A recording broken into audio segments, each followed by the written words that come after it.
کہ جس میں ایسے لوگ بعض اوقات ممتاز نہیں ہو جاتے یا اس پر قبضہ نہیں کر لیتے، دوسرے لفظوں میں کہیے، جن کے کردار، جن کے اخلاق اور جن کی سیرت میں پختگی نہیں ہوتی. یہی معاملہ سیاست میں بھی ہو جاتا ہے. سیاست میں ذرا زیادہ ہو گیا ہے اور عام طور پر لوگوں نے اسے سوسائٹی میں اپنا ایک مرتبہ بڑھانے کا ذریعہ بنا لیا ہے.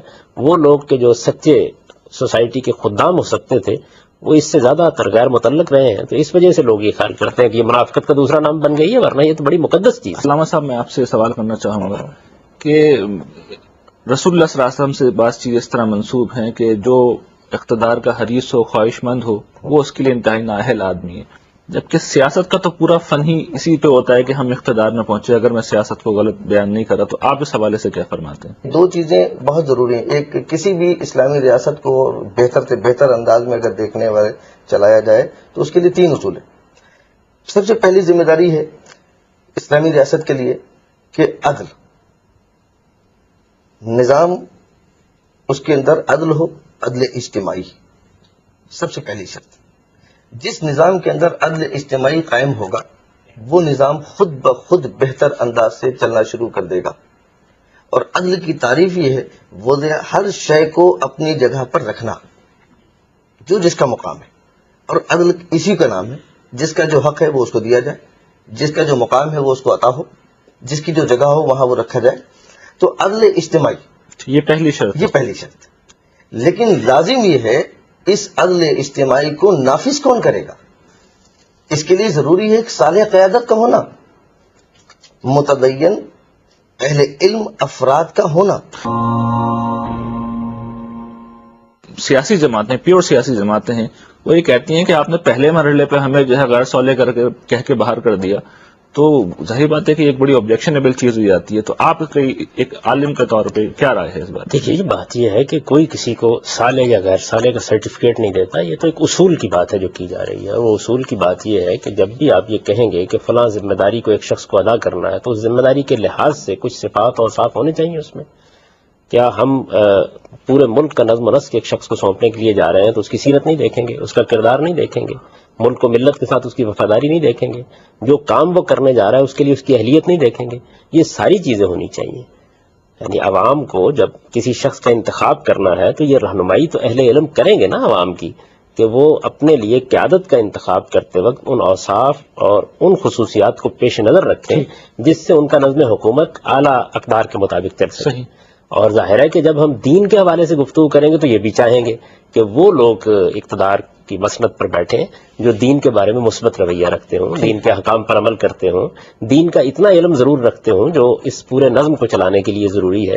یہ ساری چیزیں وہ ہیں جو آپ کے دستور میں لکھی ہوئی ہیں، اور ان چیزوں کے بارے میں ہمارے ملک میں، پوری مسلمان امت میں ہمیشہ سے اتفاق رہا ہے. اور میں یہ کہتا ہوں کہ مسلمان امت کیا، دنیا بھر میں جہاں آپ یہ بحث کریں گے، زیر بحث مسئلہ اگر یہ ہے کہ کس کو منتخب کرنا ہے وہ ایک الگ بحث ہے، لیکن یہ کہ جب آپ اوصاف اور شرائط کی بات کریں گے تو میرا خیال یہ ہے کہ ایک یہودی بھی، ایک نصرانی بھی، ایک ہندو بھی یہ کہے گا کہ سیرت اور کردار کے لحاظ سے اچھے لوگ ہونے چاہیے، ایسے لوگ ہونے چاہیے جن پہ اعتماد کیا جا سکے، جن کے دامن پر کوئی داغ نہ ہو، جن کے قول و فعل میں کوئی تضاد نہ ہو، جو بات کہیں اس کے مطابق عمل کر کے دکھائیں. پوری قوم کی امانت ان کے سپرد کی جا رہی ہے، وہ امین ہو، خائن نہ ہو، وہ ملک کے خزانے کے امین بنائے جا رہے ہیں. ایسا نہ ہو کہ اس کو خاطی کے فارغ ہو جائے. جو میں نے علامہ صاحب سے سوال کیا تھا آگے بڑھ کے خود کہہ رہا ہے کہ میرے حوالے کرو، تو یہ تو جیسے کہ میں نے روایت بھی بیان کی کہ وہ رسول اللہ صلی اللہ علیہ وسلم نے کہا یہ سب سے بڑی نااہلیت ہے. دیکھیے بات یہ ہے، رسالت مآب صلی اللہ علیہ وسلم کے اس ارشاد میں در حقیقت لوگوں کی اخلاقی اصلاح کی گئی ہے. ایک ہے اقتدار کا حریص ہونا اور ایک ہے کسی ذمہ داری کی اہلیت محسوس کرتے ہوئے خدمت کے لیے اپنے آپ کو پیش کرنا. یہ دو الگ الگ باتیں ہیں.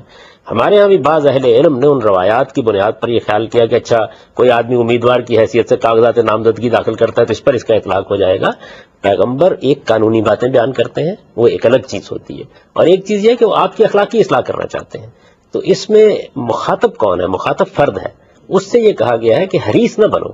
اگر حریص بنو گے تو اللہ تعالیٰ تمہاری مدد نہیں کرے گا بلکہ تم عملی طور پر تو ہمارے ہاں کم و بیش معاملہ حرص کا ہی ہے جس کی وجہ سے یہ ساری بحث پیدا ہو رہی ہے. لیکن وہ کہاں نہیں ہے بھائی. دیکھیے وہ تجارت میں بھی ہے، وہ معیشت میں بھی ہے، وہ زندگی کے باقی معاملات میں بھی ہے، تو اس کی اصلاح کی جائے گی نا.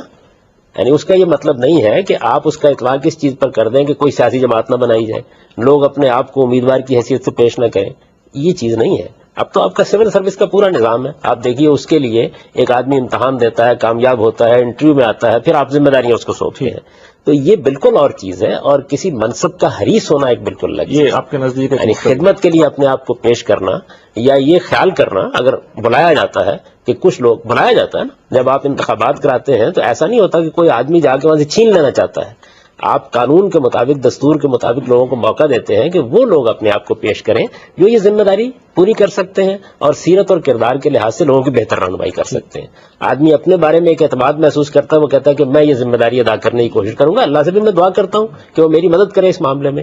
حریص ہونا ایک بالکل الگ چیز ہے۔ حریص آدمی سے آپ عدالت کی توقع نہیں کر سکتے، امانت کی بھی نہیں کر سکتے، امانت کی توقع بھی نہیں کر سکتے۔ اس کی طرف حضور نے توجہ دلائی ہے ٹھیک کہ جو آدمی حریص ہے اس کا، اس کو ہم یہ ذمہ داری نہیں دیں گے۔ ٹھیک ہے۔ یہ بات ہے۔ علامہ صاحب، اس میں ایک سوال اب یہ پیدا ہوتا ہے، بحث کو ہم آگے بڑھاتے ہیں، وہ یہ کہ مسلمان حکمران جو ہے اس کا انتخاب آپ کی نظر میں کس طرح ہوتا ہے اور کس طرح ہونا چاہیے؟ پیغمبر صاحب نے بڑی اچھی بات کی، اور بات حقیقت یہ ہے کہ دیکھیے میں نے عرض کیا کہ صالح قیادت کا ہونا لازم ہے، اور نظام غیر صالح کے حوالے کرنا نہ شرعن درست ہے، نہ اخلاقاً درست ہے، نہ سماجن درست ہے۔ اور حریص نہیں ہونا چاہیے، نفس امارہ کا پجاری نہیں ہونا چاہیے، اپنے نفس کے اندر جکڑا ہوا نہیں ہونا چاہیے۔ اس کے اندر بقول حضرت علی علیہ السلام کا ایک قول کہ حکومت میرے نزدیک بکری کے بہتے ہوئے نزلے سے بدتر ہے، ٹوٹی ہوئی چپل سے بدتر ہے، لیکن ہاں اگر میرے ذریعے سے عدل و انصاف قائم ہو سکے، لوگوں کو حقوق مل سکیں، معاشرے کے اندر بہتری آ سکے، اور اللہ کا قانون قرآن و سنت کی حاکمیت قائم ہو سکے، تو بے شک میں اس خدمت یہی ایکچولی ہم جاننا چاہ رہے ہیں کہ یہ اسلام کے نقطہ نظر سے یہ نظام کس طرح قائم ہوگا، کیا اس کا طریقہ کار ہے، کیا پروسیجر ہے، تاکہ پھر عوام کے سامنے ایک پکچر آ جائے کہ ہمارے ملک کا جو قانون ہے یا دیگر مسلمان ملکوں کا قانون ہے اس کے حساب سے ہے یا نہیں ہے۔ دیکھیں، قرآن تو واضح طور پر آپ کو ایک معیار دے رہا ہے کہ آپ کو انصاف قائم کرنا ہے، قرآن و سنت کی حاکمیت۔ میں سمجھتا ہوں میں اپنا سوال واضح نہیں کر رہا، میں بالکل متعین ہو کے پوچھتا ہوں کہ آپ کے خیال میں جو شخص آئے حکومت پہ زبردستی قبضہ کر لے وہ ٹھیک ہے، جمہوری طریقہ ہونا چاہیے، تو کیا اس میں سے صحیح رائے آپ کے نزدیک؟ دیکھیے، اس سلسلے میں اگر آپ بات کرنا چاہتے ہیں تو میں یہ سمجھتا ہوں کہ دو قسم ہیں۔ آپ کے کانسٹیٹیوشن کے اندر بھی، آئین پاکستان میں بھی ایک بات لکھی ہوئی ہے کہ اس ملک میں قرآن و سنت کے خلاف کوئی قانون نہیں بنے گا، یہ بات واضح ہے اور طے ہے۔ جبکہ عملی طور پر اگر آپ دیکھیں تو اس ہی ملک کے اندر آج بھی برٹش لا کے مطابق عدالتوں میں فیصلے ہو رہے ہیں، اور آج بھی یہاں بے انتہا قوانین ایسے ہیں جو قرآن و سنت سے ٹکراتے ہیں، شریعت اور محمدی سے دور ہیں۔ مسائل تو اپنی جگہ پر ہیں، اس کی وجہ کیا ہے؟ اس کی وجہ ہی یہ ہے کہ یہ قانون میں تو یہ لکھ دیا گیا کہ قرآن و سنت کے خلاف کوئی قانون نہیں بنے گا، لیکن بنانے والے قوانین جو ہیں وہ خود قرآن و سنت سے آگاہ نہیں ہیں، وہ خود قرآن و سنت سے دور ہیں۔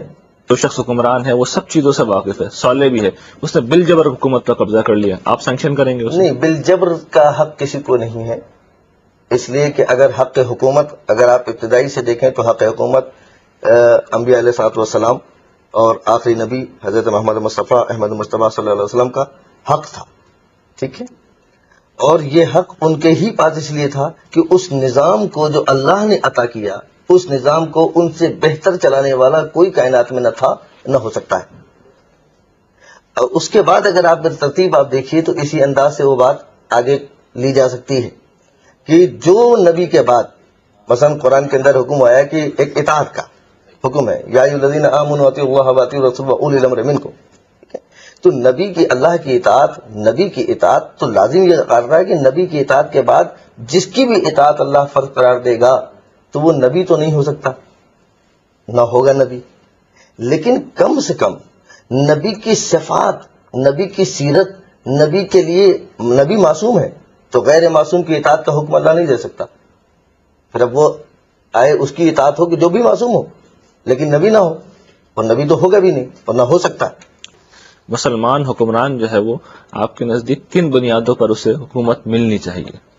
میرے نزدیک قرآن مجید نے یہ بات بالکل واضح کر دی ہے کہ مسلمانوں کا نظم اجتماعی ان کے مشورے، ان کی رائے پر مبنی ہوگا، امرہم شورا بینہم، یعنی لوگوں کو فیصلہ کرنا ہے، مسلمانوں کو فیصلہ کرنا ہے کہ کس شخص کو اقتدار دیا جائے۔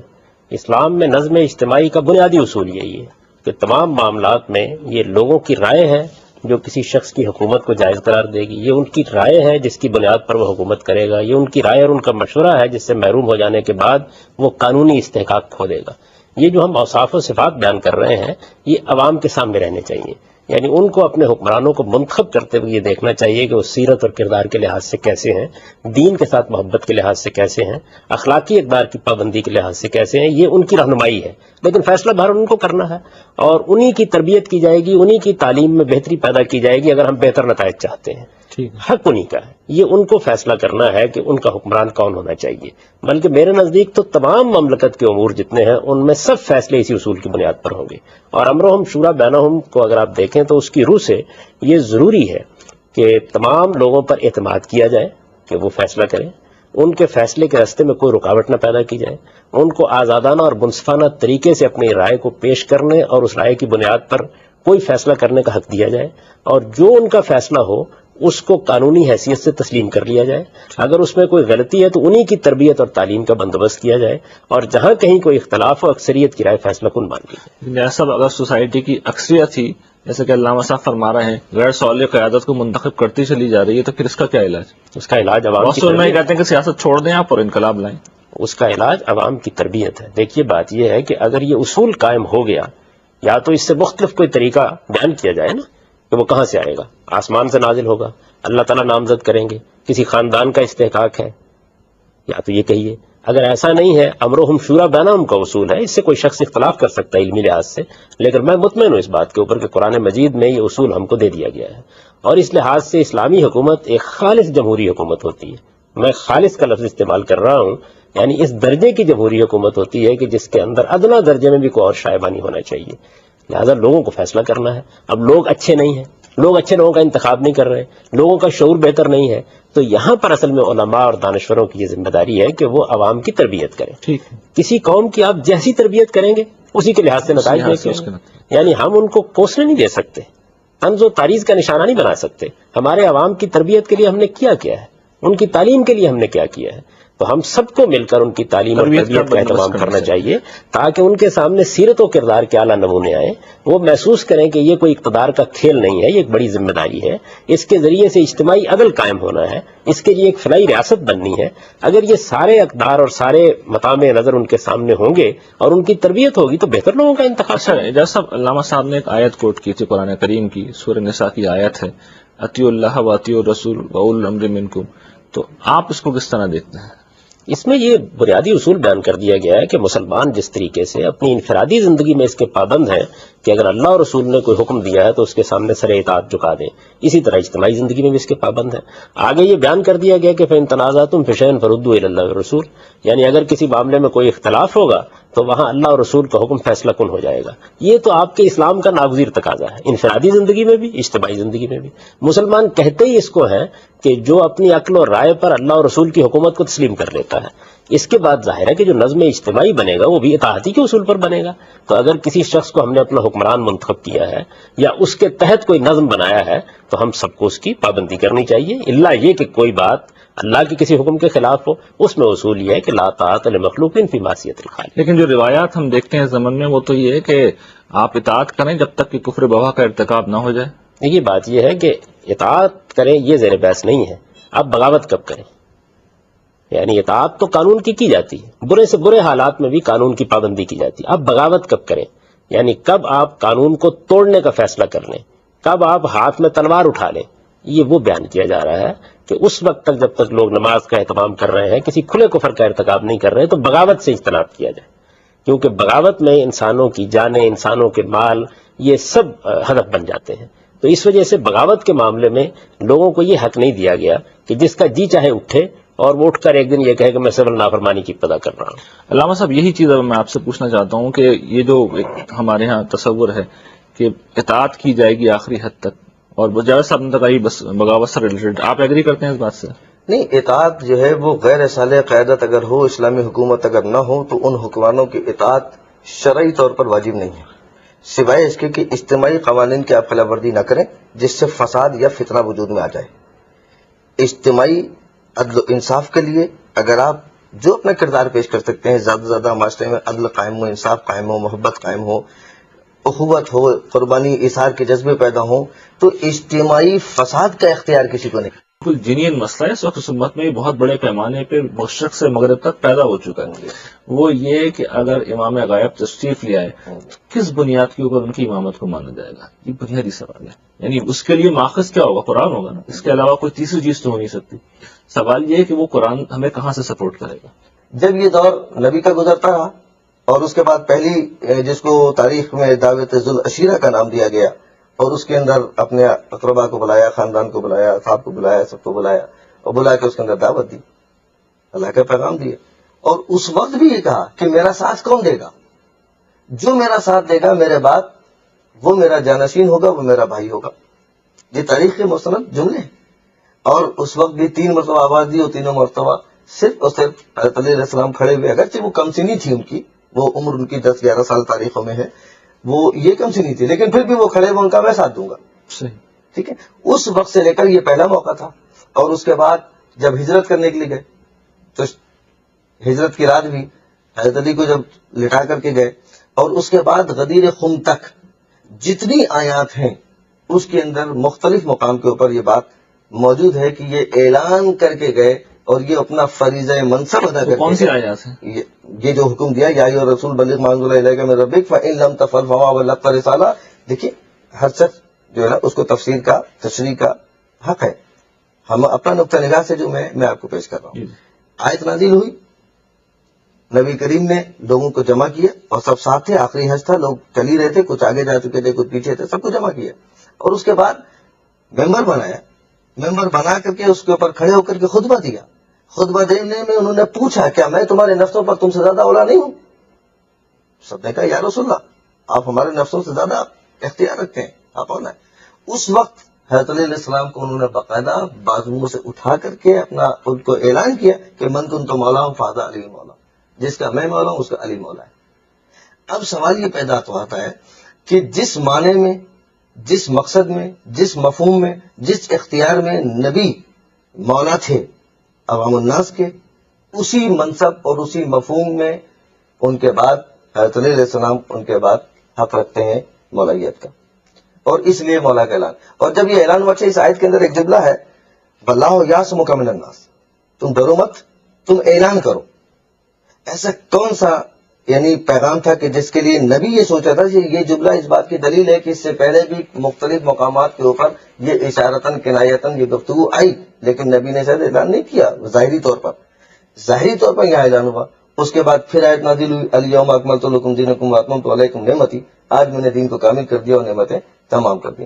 ہمارا نقطہ لگا یہ ہے کہ حضرت علیہ السلام کو باقاعدہ اپنے بعد نبوت کے بعد امامت کے منصب پر اور ولایت کے منصب پر فائز کیا اور اعلان کیا. ایسا علامہ صاحب کی گفتگو آپ نے ملاحظہ فرمائی. علامہ صاحب نے کئی اہم نکات اور علمی نکات بیان کیے ہیں، قرآن کریم کی کئی آیات کے حوالے دیے ہیں. میں چاہتا ہوں کہ آپ بھی ان کے بارے میں اظہار خیال کر دیں. دیکھیے ویسے تو یہ جسارت ہوتی ہے، لیکن ظاہر ہے کہ آپ سوال کر رہے ہیں، انہوں نے اپنا نقطہ نظر بیان کیا ہے، تو میں بھی اپنا نقطہ نظر بیان کیا دیتا ہوں. اور میں یہ سمجھتا ہوں کہ اس کو علمی پس منظری میں دیکھنا چاہیے. اس طرح کے معاملات میں زاویہ نظر کا فرق ہوتا ہے. یہ جتنی آیات پیش فرمائی ہیں انہوں نے، ہمارے نزدیک اس کا وہ مدعا و مفہوم نہیں ہے. اطیعوا اللہ واطیعوا الرسول واولی الامر منکم فإن تنازعتم فی شیء فردوہ الی اللہ والرسول. یہ وہ موقع تھا کہ جب اگر نبی کے علاوہ بھی کسی کو کوئی حق دینا تھا تو اس کو بیان ہونا چاہیے تھا. آیت کا مفہوم یہ ہے کہ ایمان والو اللہ کی اطاعت کرو، اللہ کے پیغمبر کی اطاعت کرو، اپنے حکمرانوں کی اطاعت کرو. اب اس کے فوراً بعد یہ فرمایا ہے کہ فإن تنازعتم فی شیء فردوہ الی اللہ والرسول. اگر کسی معاملے میں کوئی اختلاف ہو جاتا ہے، باہمی نزاعات ہو جاتے ہیں، تو اس میں اللہ اور رسول کی طرف لوٹایا جائے گا. ہمارے نزدیک یہ بالکل حجت قطعی ہے کہ اللہ اور رسول ہی ہیں کہ جن کے ساتھ منازعت نہیں ہے. لیکن اول الامر سے مراد ہی تو وہی لوگ ہیں. یہ میں وہی عرض کر رہا ہوں، یعنی یہ بات قرآن نے واضح کر دی اس آیت کے ذریعے سے کہ اللہ اور اللہ کے پیغمبر کے سوا ہر ایک سے منازعت ہو سکتی ہے. ورنہ تو کہنا یہ چاہیے تھا کہ اگر اس معاملے میں کوئی اختلاف ہو جائے تو پھر تینوں کی طرف رجوع کرو. بتایا یہ گیا ہے کہ اگر اول الامر سے بھی اختلاف ہو جاتا ہے تو پھر اللہ اور رسول ہیں جن کو آخری حجت کی حیثیت حاصل ہے. تو ہم یہ سمجھتے ہیں کہ اس آیت اختلاف کا حق یہ بتا رہا ہے، اختلاف کا حق یہ بتا رہا ہے کہ کوئی اور معصوم نہیں ہے. معصومیت نبی صلی اللہ علیہ وسلم پر ختم ہو گئی. آخری حجت پیغمبر کی ذات والا صفات ہے. الہام القاء کا دروازہ، وحی کا دروازہ ان کے بعد بند ہو گیا. نبوت کے بارے میں خود رسالت میں آپ صلی اللہ علیہ وسلم نے یہ فرما دیا کہ میرے بعد نبوت ختم ہو گئی ہے اور اب اس کے بعد صرف مبشرات رہ گئے ہیں. پوچھا گیا وہ کیا چیز ہے، تو آپ نے فرمایا کہ رویا رجل الصالح، یعنی یہ کسی اچھے آدمی کو کوئی خواب آ جائے، اس سے زیادہ کوئی چیز رسالت میں آپ صلی اللہ علیہ وسلم نے واضح کر دیا کہ باقی نہیں رہ گئی۔ اس آیت نے بالکل نص قطعی کے طور پر یہ بات واضح کر دی ہے کہ ہر شخص سے ہم کو اختلاف کا حق حاصل ہے، ہر شخص کے مقابلے میں اپنی رائے پیش کر سکتے ہیں، صرف اللہ اور اللہ کے رسول ہے جس کے سامنے ہم کو سرنڈر کر دینا ہے، جن کے احکام سے سرتابی کی کوئی گنجائش نہیں ہے۔ جہاں تک سورہ احزاب کی آیت کا تعلق ہے کہ اے پیغمبر آپ اللہ کا پیغام پہنچا دیں، اور اگر آپ نے اس کو نہیں پہنچایا تو گویا آپ نے رسالت کا حق ادا نہیں کیا۔ ہم یہ سمجھتے ہیں کہ یہ آیت جس جگہ آئی ہے وہاں پورا اس کا پس منظر موجود ہے۔ زید کے معاملے میں، سیدنا زید کے معاملے میں ایک بڑی نازک صورتحال پیش آ گئی تھی، نبی صلی اللہ علیہ وسلم نے ان کی شادی کرائی، وہ ظاہر ہے کہ ایک ایسی صورتحال تھی کہ جس میں اب وہ طلاق دے رہے تھے، حضور صلی اللہ علیہ وسلم کو اس کے بعد ایک اور حکم دیا جا رہا تھا، اس کا پوری تفصیل بیان کی گئی ہے، میں اس کی تفصیلات میں اس وقت نہیں جاتا۔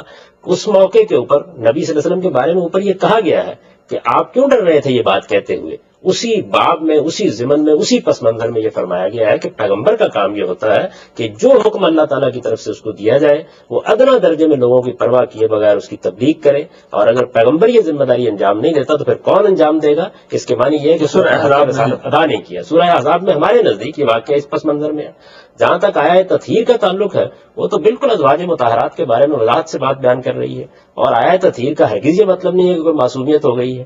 اس کے معنی ہمارے نزدیک یہ ہے کہ پیغمبر کی بیوی ہو، تمہارے لیے کچھ خصوصی احکام دیے گئے ہیں، تمہاری ایک خاص حیثیت ہے، تمہارے گھرانے کو لوگ اسکینڈلائز کرنے کی کوشش کر رہے ہیں، تہمتیں لگا رہے ہیں، لہٰذا اللہ یہ چاہتا ہے کہ تم اپنے اوپر کچھ زائد پابندیاں قبول کرو اور زیادہ احتیاط سے کام لو تاکہ کوئی منافق تمہاری اخلاقی حیثیت کو مجروح نہ کرنے پائے۔ اللہ یہ چاہتا ہے کہ تمہیں لوگوں کی نظروں میں بھی بالکل پاک صاف رکھے۔ یہ ہمارے نزدیک ان آیات کا مفہوم ہے۔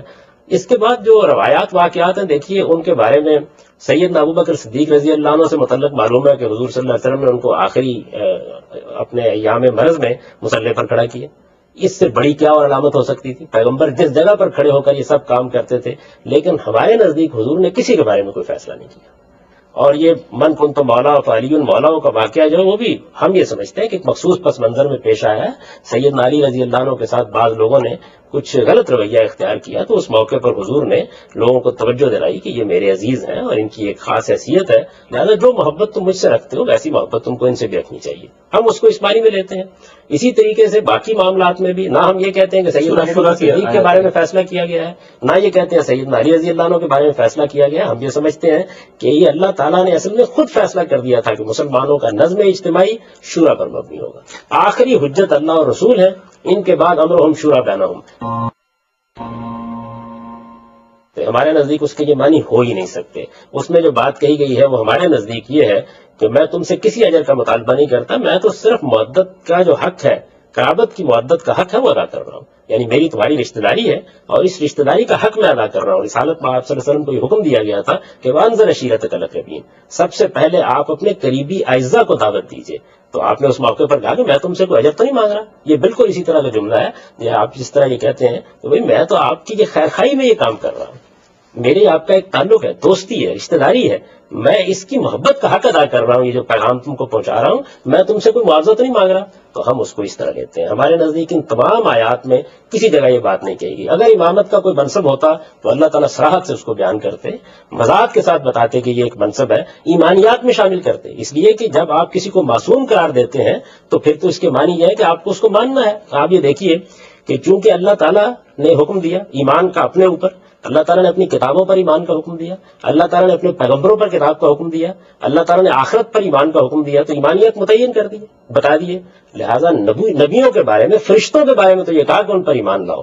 اگر ائمہ کا بھی کوئی منصب ایسا ہوتا کہ جس کو ماننا ناگزیر ہوتا تو اللہ تعالیٰ اس کو بیان کر دیتے۔ قرآن بالکل واضح ہے، بلسان عربی مبین ہے، وہ اپنی باتیں قطعیت سے بیان کرتا ہے، کوئی چیز تان نہیں ہے، کسی خارجی چیز کو اس پر حکومت کا حق نہیں ہے، وہ اپنی بات واضح طریقے پہ بیان کر رہا ہے اور یہ کہہ رہا ہے کہ نبوت ختم ہو گئی، اب کسی کو استحقاق نہیں ہے کہ وہ اپنی عصمت کا دعویٰ کرے، صرف ایک ہی چیز باقی رہ گئی ہے اور وہ آپ کے پاس قرآن و سنت ہے۔ خود حضور نے اعلان کر دیا کہ میں تمہارے درمیان اللہ کی کتاب چھوڑ کر جا رہا ہوں، پیغمبر کی سنت چھوڑ کر جا رہا ہوں، اس کو پکڑے رکھو گے تو کبھی گمراہ نہیں ہوگے۔ ہمارے پاس وہ موجود ہے اور نبوت کے خاتمے کے بعد اب کسی اور چیز کی ضرورت باقی نہیں رہے گی، باقی سب کچھ اب امرہم شورا بینہم، مسلمانوں کے نظم اجتماعی کو ہم نے لوگوں کی رائے پر چلانا ہے، ان کو فیصلے کرنے ہیں، ہم نے ان کی اصلاح کرنی، یہ ہمارا نقطہ نظر ہے۔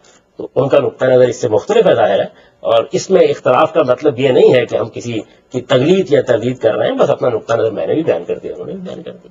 امت میں ایک شور مچا ہوا ہے جی امام مہدی کی تشریف آوری کا، ایک شور مچا ہوا ہے، ٹھیک ہے. اور اس کے بعد تو یہ مسئلہ لازماً اٹھنا ہی اٹھنا ہے، یعنی اس پہ تو دیر از نو وے آؤٹ. تو بہتر ہے کہ اپنی قوم کو ابھی سے تیار کر لیا حضرت جائے. جابر ابن عبداللہ الانصاری سے خود نبی کریم صلی اللہ علیہ وسلم ان 12 ائمہ کا نام بھی لے کر گئے. اچھا دیکھیے، قرآن ایک اجمال ہے، اس کی تفسیر، اس کی تشریح جو ہے وہ خود نبی کریم صلی اللہ علیہ وسلم کی ذات ہے. ان کا کردار، ان کا قول، ان کا فعل، یہ خود ایک حجت ہے. ٹھیک ہے. بہت سی چیزیں ایسی ہیں جو قرآن کے اندر اجمالاً تو حکم ہے لیکن مفصلاً نہیں ہے. خود نماز حکم ہے نماز کا، لیکن تعداد نماز کیسے پڑھنی ہے، کیسے نہیں پڑھنی، کہاں ہے قرآن میں؟ حکم ہے اقیموا الصلاۃ، حکم ہے سجدہ کرو، حکم ہے رکوع کرو، حکم ہے قرات کرو، ٹھیک، لیکن کہاں لکھا ہے کہ کیسے کرو اور کیوں کرو اور کتنا کرو؟ ایسا بڑا ویلڈ پوائنٹ ہے. ایک منٹ، بنیادی ارکان میں سے ہے. ٹھیک ہے. اسی طریقے سے زکوٰۃ، زکوٰۃ کا حکم ہے 2 زکوٰۃ، نصاب زکوٰۃ کا کوئی عبادت بھی نہیں ہے بلکہ جی، ٹھیک ہے. کوئی عبادت تو نہیں ہے. اس طرح سے اجمال نہیں ہے، اجمالاً حکم قرآن اجمال دیتا ہے.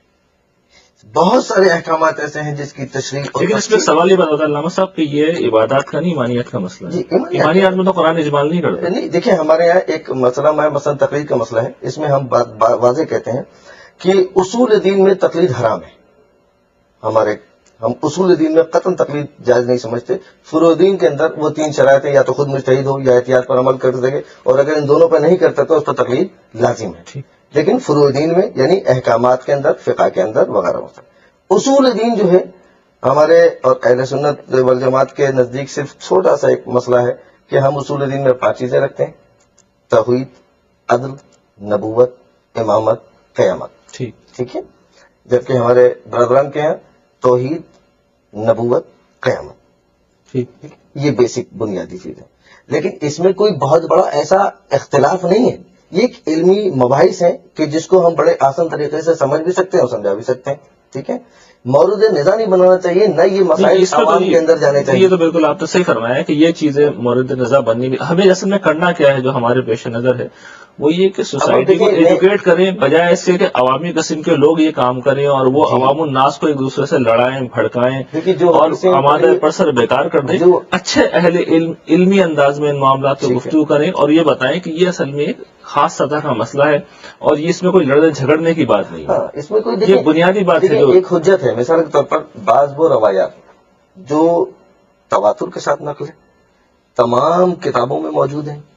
خود ہمارے برادران اہل سنت کے موجود ہیں، ہمارے یہاں موجود ہیں، سائنستا کے اندر موجود ہیں، ابن ماجہ میں موجود ہیں، بہت ساری کتابوں کے اندر وہ احادیث کو جمع کر لیا جائے جو متفق علیہ ہے. ٹھیک ہے. مثال ٹھیک ہے، کہیں الفاظ کا فرق ہے، لفظوں کا فرق ہے، کہیں کچھ لفظ استعمال ہوا، کہیں کچھ لفظ استعمال ہوا، لیکن مفہوم ایک ہی سمجھا جاتا ہے. اب سب سے زیادہ محکم مثلا حدیث کی انی تارکم فیکم الثقلین کتاب اللہ و ایت اہل بیت ما ان تمسکتم بہما لن تضلوا بعدی. ابن ماجہ کی غالب. ٹھیک ہے. بہت ساری جگہ پر موجود ہے اور 500 راوی اس حدیث کو نقل کرنے کے لیے موجود ہیں اور مختلف جگہ پر.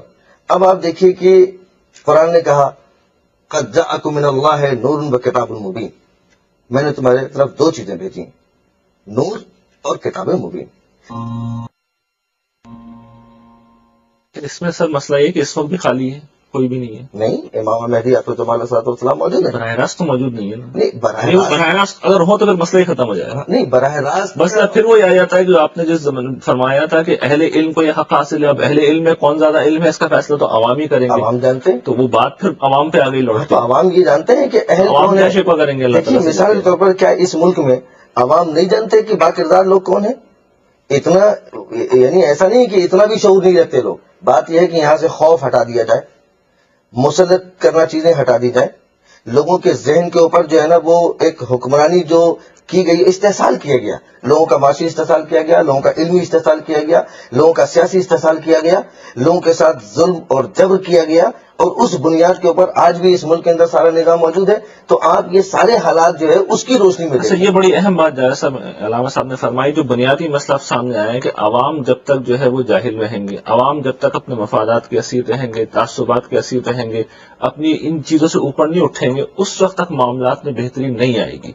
تو عوام کے لیے میں چاہتا ہوں آخر میں کہ آپ دونوں حضرات فرمائیں کہ عوام کے لیے ہم کیا کریں، آپ لوگوں نے کیا پیغام دینا چاہیں گے کہ معاملات ہمارے بہتری کی سمت جا سکے؟ جی، اس سے پہلے کہ آپ ختم کریں اس بات کو، 2-3 چیزوں کی میں وضاحت کر دوں. جی ہو سکتا ہے کہ وہ غلط فہمی کا باعث بن رہی ہوں. ایک تو یہ سمجھ لیجئے کہ جو کسی شخصیت کے بارے میں یہ ایمان رکھنا ہے کہ اس کی بات اللہ کی بات ہے، میں اس سے اختلاف نہیں کر سکتا، میرے نزدیک یہ ایمانیات کا مسئلہ ہے، اور ایمانیات کے مسائل میں قرآن نے کبھی اجمال سے کام نہیں لیا. ایک بات.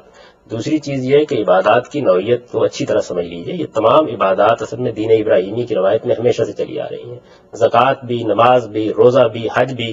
حج کی ابتدا رسالت میں آپ صلی اللہ علیہ وسلم سے نہیں ہوئی، نماز کی ابتدا حضور سے نہیں ہوئی.